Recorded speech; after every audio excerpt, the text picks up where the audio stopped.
మరి మీరు సరే మీకు నా వేషధారణ మీకు నచ్చలేదు అనుకో, నీ వేషధారణ మాకు నచ్చలేదు చెప్తే అయిపోద్ది కదా.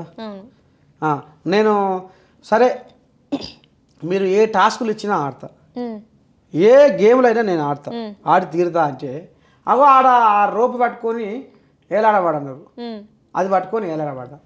అంతసేపు ఉన్నారు కదా అట్లా మాట్లాడుతున్నారు, అయినా కానీ వాళ్ళకి సరే వద్దు అన్నట్టే ఉంది. ఎందుకు మరి ఎక్కడ ఉంది ఈ వివక్ష?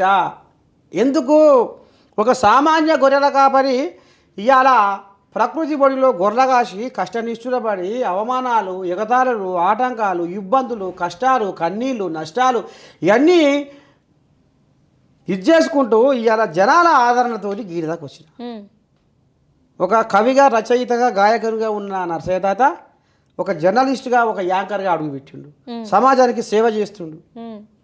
నేను వాడే ప్రతి పాట మేలుకొల్పే విధంగా ఉంటుంది.